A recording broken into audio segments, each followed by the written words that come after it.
Olha, eu vou começar esse vídeo com boa noite, porque tem que ter educação, apesar do time ser pipoqueiro, apesar dos egocêntricos da diretoria achar que está tudo bem, preferir uma reunião, culpar influencers, né? Ou deveria começar esse vídeo pedindo desculpa. Eu joguei mal hoje, tá, gente? Eu não acertei nenhuma falta, eu fiquei em impedimento, não marquei direito o Vitor Roque. Santos caminha passos largos para a sua segunda queda, né? Porque agora a gente vai ter que torcer para o Vitória não pontuar em casa contra o Botafogo, o que eu acho difícil, porque o Botafogo joga mal fora de casa, o Vitória em casa com o Jair Ventura pelo menos consegue fazer seu papel. Vitória de Jair Ventura, né? Eu paro para pensar que se a gente tivesse feito o nosso papel, se esses jogadores que se acham, né, não tivessem pipocado contra a Fortaleza, a Vitória, talvez hoje seria uma derrota fácil de engolir. Porque eu não achei que o Santos foi tão mal assim, mas o resultado é tenebroso, né? Fica na zona do rebaixamento, faltam 7 jogos, onde você precisa ganhar 4 de 7.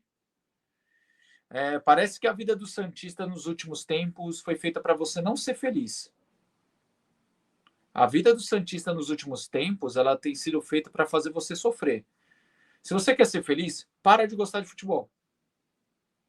Ou vai assistir só futebol europeu. Porque o Santos hoje, infelizmente, é o sinônimo de depressão. É isso. Tô falando isso de coração, isso aqui é um desabafo de torcedor.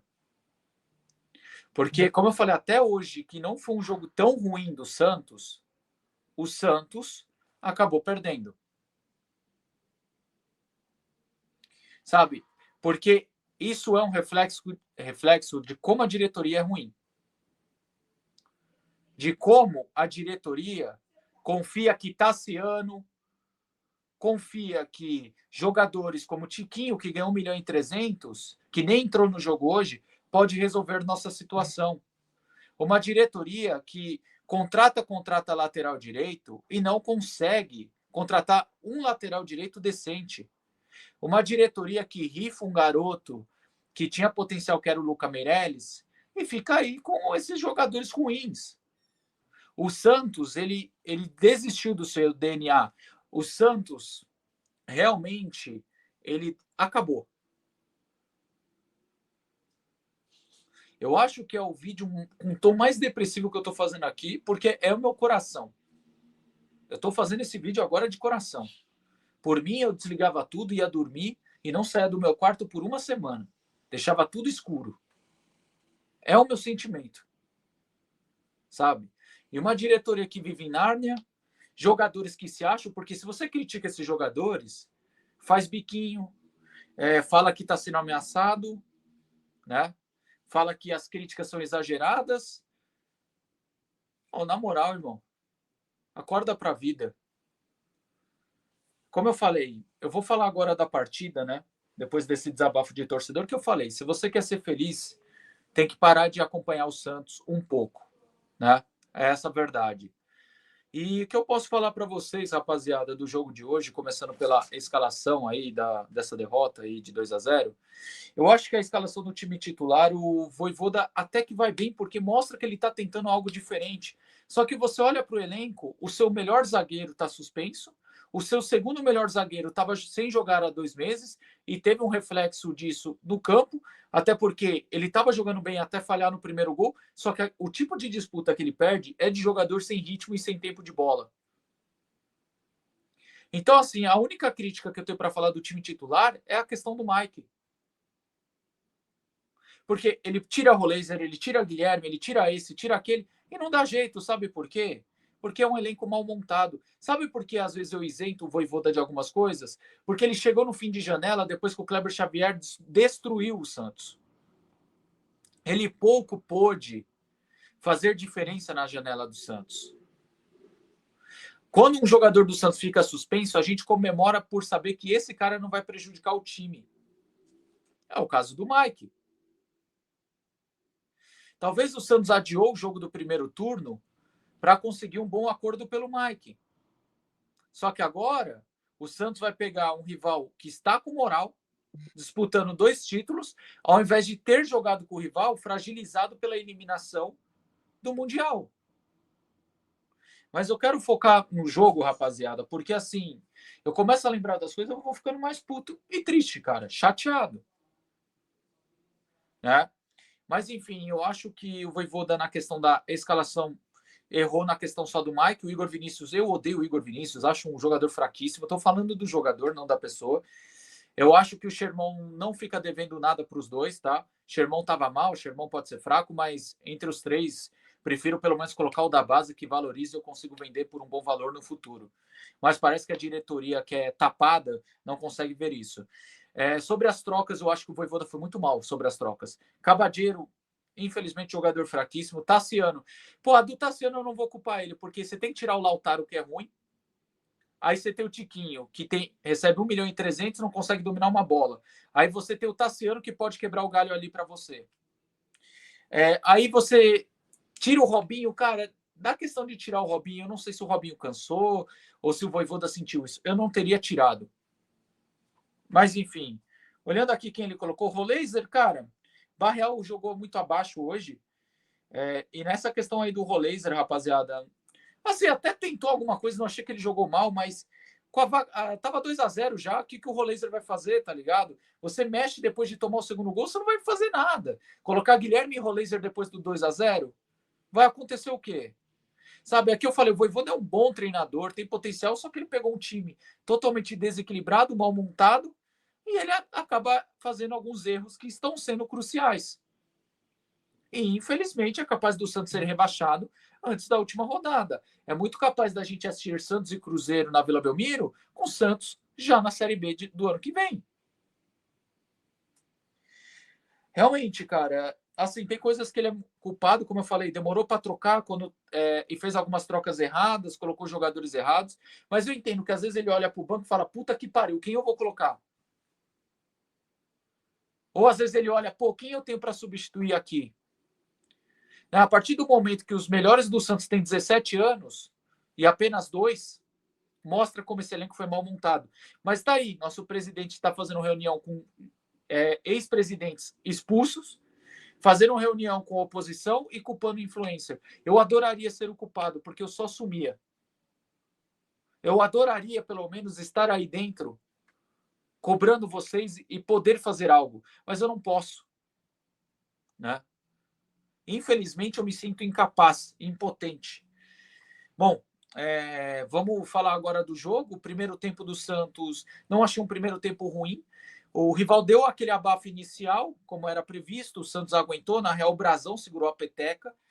E logo depois o Santos equilibrou a partida, criou algumas chances. E nos contra-ataques o Santos perde porque você tem um cara chamado Lautaro que não consegue acertar um passe. No primeiro contra-ataque que encaixou, se ele acerta o passe no Robinho, o Robinho poderia ter feito o gol. Mas infelizmente o Lautaro é muito fraco, nem isso ele acerta, né? E o Santos errou vários contra-ataques. O Santos poderia ter ganho hoje, não vou mentir. Poderia. Pena que a gente não tem ataque eficiente. Você pode ver que nossa fase é tão ruim que nada ajuda. E quando a gente faz gol, tá impedido. Né? Agora, em compensação, o adversário erra o domínio e o erro dele ajuda ele a fazer o gol. Né? Parece que é tudo contra a gente. Parece que tem algo lá no céu, desculpa com todo o respeito, que está falando: o Santos vai ser castigado, o Santos vai ser castigado. Sabe? Que até quando o adversário erra, ele acerta contra a gente. Então, além da ruindade, da mediocridade do Santos e da diretoria, parece que o Santos não tem sorte também. Porque agora você pega o segundo tempo, tirando aquele quase golaço do Victor Hugo de bicicleta, o Santos não criou. Foi um jogo rival contra Brasão. E quando o Santos toma o primeiro gol numa falha que o Zé Ivaldo perde a dividida para o Flaco Lopes, e no lançamento do Flaco Lopes, ou ninguém estava encostado no Vitor Roque, deixar o cara sozinho também é uma sacanagem. Né? Então, se você juntar todas essas coisas, foi um erro, cara, que abateu o Santos. O Santos não tinha mais o que criar. Porque se você está perdendo de 1-0, você perdeu o Robinho que estava abrindo espaço, e você tem cones no ataque, fica difícil. Aí a questão do segundo gol, até o terceiro gol do rival, era questão de tempo. Aí o Santos põe a linha alta, e é o que eu falei no pré-jogo. O rival explora muito o facão jogando nas costas de defesa em linha alta. Dito e feito. Segundo gol foi dessa maneira, com o Vitor Roque ali nas costas do Alexis, né? Que o Alexis, coitado também, hoje não foi uma partida tão tenebrosa dele, mas é um zagueiro que ainda tem esse problema de adaptação, né? Ele tem esse problema de adaptação, não consegue acompanhar ainda o ritmo do Brasil e não conseguiu acompanhar o Vitor Roque, que vive uma grande fase e acabou fazendo um golaço. Bom, jogador a jogador, para acabar a análise da porra desse jogo. Desculpa, rapaziada, eu tô muito chateado com o resultado de hoje. E não vou falar, perder pro rival no Allianz, perder um clássico faz parte do normal. Eu fico indignado que as pessoas que amam o Santos, gostam do Santos, não podem fazer bosta nenhuma. Enquanto esses. Desculpa o termo, mas enquanto esses desgraçados estão lá, no bem bom, e nada acontece, nada intervém, vai continuar a mesma merda. Infelizmente, não tem ninguém que possa mudar isso, né? Bom, vamos lá, jogador a jogador, Brazão. Muito bem, parabéns, Brazão, pela partida. Você evitou goleada. Mike, péssimo. Se quiser se aposentar, Mike, eu te agradeço. Guilherme entrou no lugar, mal tocou na bola, sem avaliação. Alexis Duarte até estava bem na partida, mas errou 2 lances de forma grotesca. Uma deu gol, a outra quase gol. Então não tem como eu falar que ele foi bem. Então, mal. Zé Ivaldo, até o erro no gol, que eu falei, foi um reflexo mais de tempo de jogo, ritmo de jogo, do que outra coisa. Zé Ivaldo, dá para falar que foi razoável, tá? Bem não dá, mas também colocar na conta dele também não dá, né? Até porque a única grande jogada que ele acerta, ele toca para o Lautaro, que estava jogando muito bem de zagueiro pelo rival. Souza, um dos poucos que tem personalidade e dá profundidade. Ok, uma partida ok. Arão, acabei gostando da partida do Arão, uma das poucas coisas positivas. Zé Rafael também foi bem. Pena que ninguém ajuda. Schmidt entrou no lugar sem avaliação, também entrou no fim do jogo, não tinha o que fazer.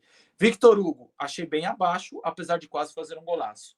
Tá? Achei bem abaixo, a intensidade bem abaixo. Robinho foi bem, abriu espaço, tentou. Pena que seu companheiro de ataque é uma merda chamada Lautaro. Cabadeiro. Bom, Cabadeiro, gente, não dá, é fraquíssimo, era uma contratação para o ano que vem. Mal. Barreal apagado, o Roleiser não entrou mal, no meu ponto de vista, mas entrou com a vaca, como fala, a vaca já tinha ido pro brejo. Lautaro péssimo, Tassiano, coitado. Tassiano é ruim, cara, e ainda colocam ele nesse tipo de situação, é para queimar ainda mais o cara, né? Então é isso, rapaziada. Uma derrota, tem uma boa noite aí dentro do possível. Vou ser muito honesto, eu não sei se eu vou ter emocional para fazer live amanhã.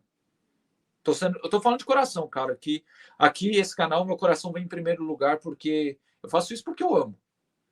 Porque por mim, é que nem eu falei para vocês no início do vídeo, eu desligava as luzes, deitava aqui no meu quarto e dormiria por uma semana. É o que eu faria.